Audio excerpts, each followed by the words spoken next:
Kembali lagi bersama Bang Jago. Seperti biasa, Mimin selalu mendoakan kalian semoga selalu dalam keadaan sehat dan dalam kondisi terbaik. Di video kali ini Mimin akan menceritakan sebuah donghua series dari Nitian Jijun. Dan bagi kalian yang mungkin baru gabung, Mimin saranin untuk nonton bagian sebelumnya dulu. Tak berlama-lama, langsung aja kita masuk ke isi ceritanya.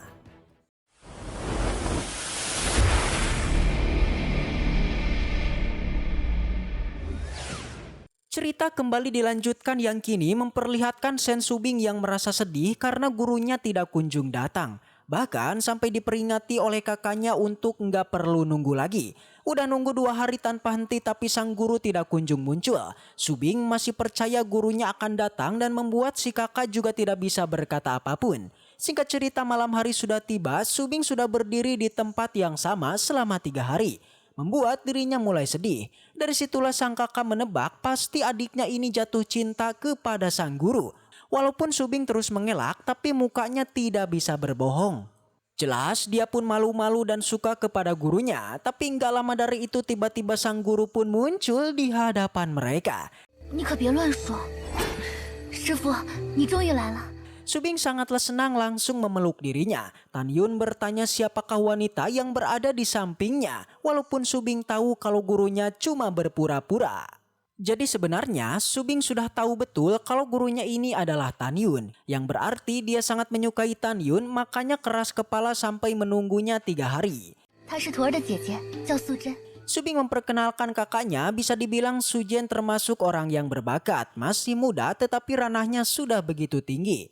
Subing meminta kepada sang guru untuk memberikan latihan yang cocok untuk kakaknya yang memiliki atribut kematian. Segera Tan Yun mengeluarkan gulungan dan dia berikan ilmu tentang latihan elemen kematian. Total ada 12 jilid dan setiap jilid terdiri dari 9 putaran. Tetapi di sini Tan Yun hanya memberikan 6 jilid saja. Dan nanti bakal Tan Yun kasih lagi 6 sisanya ketika Sujen sudah menguasai 6 jilid pertama. Dari situlah Sujen berterima kasih dan mengucapkan janji tidak akan menyebarkan atau menunjukkan latihan pemberian Tan Yun kepada siapapun. Tapi di satu sisi Subing tahu Tan Yun alias gurunya itu sengaja mempersulit kakaknya. Setelah itu Tan Yun dibawa ke dalam untuk makan bersama yang ternyata benar. Dalam hati Tan Yun dia sangat ingin mengerjai si Sujen.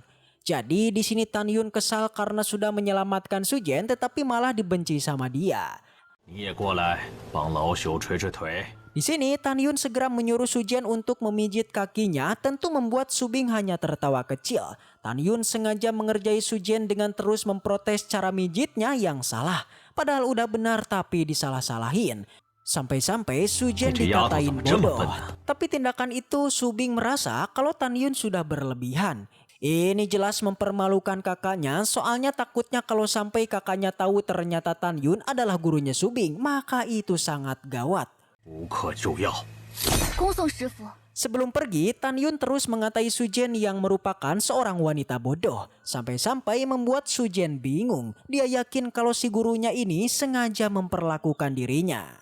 Mendengar itu, Subing hanya bisa mendukung sang guru dan berusaha menenangkan kakaknya. Singkat cerita, semua murid kembali dikumpulkan tepat di lapangan. Subing mengumumkan soal pengasingan diri para murid selama 5 tahun. Pil kultivasi juga sudah dibagikan kepada semua murid. Jadi semua murid harus meningkatkan kekuatan dengan cepat. Gulungan ruang dan waktu pun dibuka dengan berlatih selama 1 tahun di dalam gulungan, maka setara dengan 35 tahun di luar. Jadi kalau ditotalkan itu sama dengan 175 tahun di dunia luar. Sehingga semuanya pun masuk ke dalam gulungan dan mulai berlatih. Waktu demi waktu terus berlalu, musim demi musim pun dilewati dan Tan Yun memancarkan cahaya begitu terang ke atas langit. Ini tandanya dia berhasil menerobos. Dengan ini kekuatan jiwanya bisa mendeteksi sampai 7.800 mil.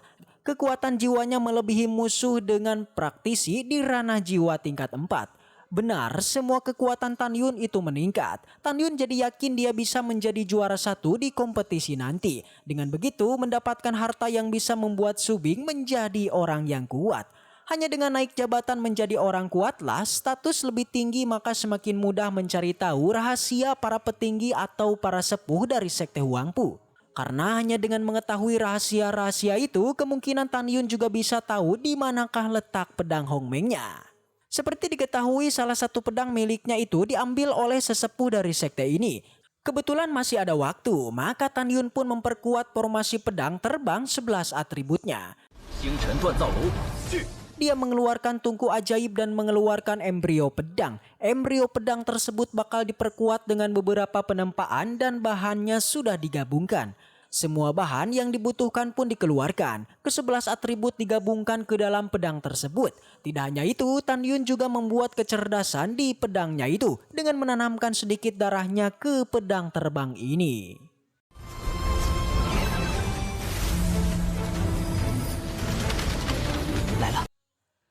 Sementara itu Xian Er menemui kakek keduanya yang tidak lain adalah kakek Tai Long. Sekarang sang paman tidak tahu kalau sekarang Xian Er itu menyamar namanya sebagai Huang Puyu.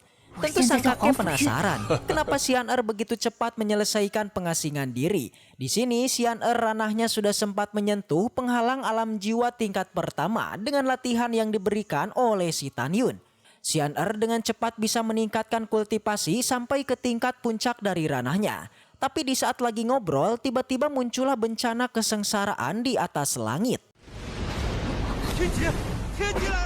Mereka mulai mengira-ngira tentang fenomena ini. Kalau diperhatikan berdasarkan kekuatannya, ini pasti bukan menerobos ke ranah alam jiwa, melainkan tanda lahirnya sebuah harta di tingkatan suci. Di buku kuno menjelaskan selama sebuah pil atau senjata dimurnikan dan mencapai ke ranah suci, maka bakal muncul yang namanya kesengsaraan bencana yang tentunya sungguh mengerikan. Ada beberapa perbedaan bencana kesengsaraan daripada praktisi yang menerobos dan juga lahirnya sebuah pusaka. Jadi praktisi yang menerobos, mereka bakal melewati ujian untuk bertahan dari serangan kesengsaraan. Sementara pil atau senjata bakal terjadi ketika mereka sampai ke tingkatan tertentu dan senjatanya memiliki kesadaran spiritual. Maka waktu itulah bencana kesengsaraan muncul untuk menghukumnya. Tetapi bahkan sang kakek sekalipun takut akan bencana ini karena kekuatan dari bencana ini itu tidak terprediksi. Fenomena ini bukanlah sesuatu yang bisa diremehkan. Bahkan harusnya di divisi berjasa ini, itu tidak ada orang yang ranahnya lebih tinggi daripada sang kakek dalam artian. Gak ada orang juga yang bisa memurnikan pil, ataupun senjata ajaib yang bisa menimbulkan bencana seperti ini. Tapi gak lama dari itu Tan Yun pun muncul dari dalam gulungan ruang dan waktu dan ingin melawan bencana itu. Dari situlah sang kakek tahu kalau bencana ini terjadi itu karena pedang yang dipegang oleh Tan Yun itu sudah mencapai ke tingkat suci. Yang berarti penyebabnya ini adalah Tan Yun. Di mana dia berhasil membuat senjata yang memanggil bencana ini. Sang kakek dan Xian Er segera pergi ingin menonton apa yang bakal Tan Yun lakukan. Sementara itu Tan Yun pergi agak jauh dari pusat divisi berjasa supaya proses ini tidak mengganggu divisi mereka. Gak lama dari itu muncullah sosok naga emas dari atas langit, langsung Tan Yun serang dengan pedang barunya. Tetapi si naga berhasil menghindar dan langsung mengejar Tan Yun ingin menghabisinya. Tapi ternyata bukan cuma satu naga, ada dua naga emas yang langsung melahapnya. Tan Yun pun digigit oleh kedua naga langsung menciptakan ledakan super besar yang membuat Xian Er panik khawatir pengen menyelamatkannya.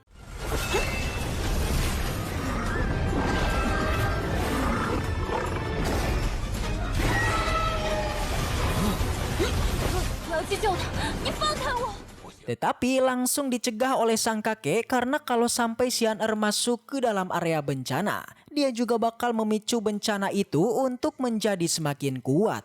Sang kakek percaya Tan Yun masih selamat walaupun kemungkinan selamatnya itu cuma 10%. Mereka mengira bencana itu sudah selesai, maka mereka mencoba mencari keberadaannya Tan Yun. Tapi tiba-tiba dari bongkahan batu di sana terjadi ledakannya super besar dengan cahaya emas bermancar ke atas langit.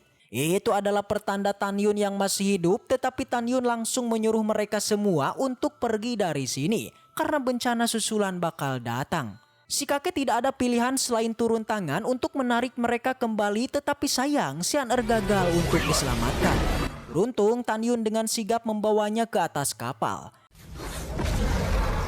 Sang kakek bertanya apa jangan-jangan pedang yang Tan Yun sempurnakan itu sudah berada di tingkat suci. Tapi ternyata bukan, ini baru mencapai kelas terbaik yaitu di bawahnya tingkat suci.